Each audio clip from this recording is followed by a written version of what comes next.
Les 9 sages du Conseil constitutionnel doivent se prononcer sur la conformité de la réforme des retraites à la Constitution ce vendredi 14 avril.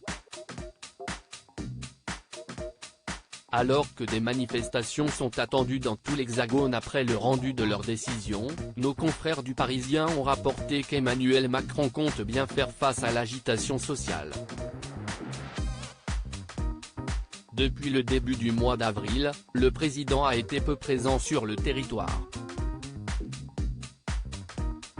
Il a en effet effectué 2 voyages d'État en Chine, du 5 au 8 avril, et aux Pays-Bas du 11 au 12 avril.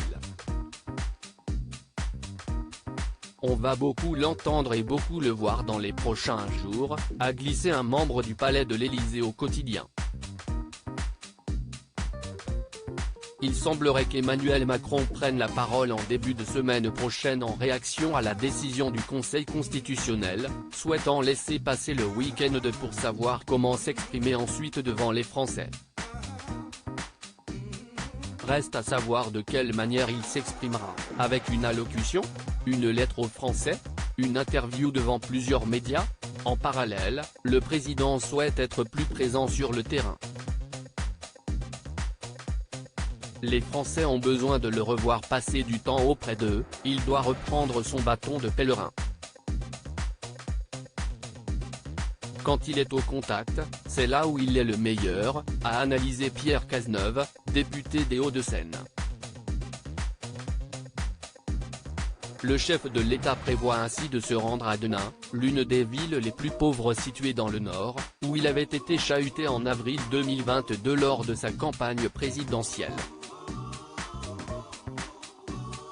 La foule lui avait reproché son projet de réforme des retraites, dont l'âge de départ était alors fixé à 65 ans.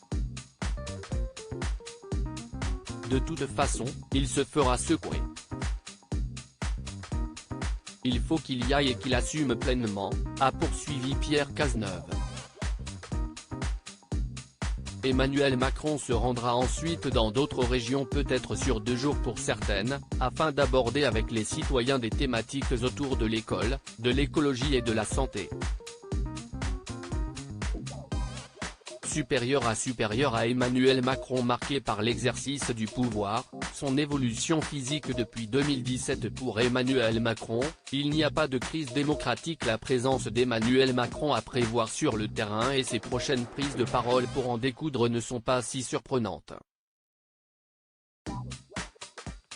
Depuis la Chine, le chef de l'État avait déjà défendu la légitimité de sa réforme des retraites, dont les Français avaient connaissance avant de passer aux urnes l'an dernier. Auprès de la Dépêche, son entourage a d'abord contesté l'existence d'une crise démocratique, comme l'ont évoqué les syndicats devant Matignon. Un proche a ensuite affirmé que la réforme des retraites a été portée, expliquée et assumée par le président, qu'un président élu avec une majorité élue, certes relative, cherche à mener à bien un projet qui a été porté démocratiquement, ça ne s'appelle pas une crise démocratique.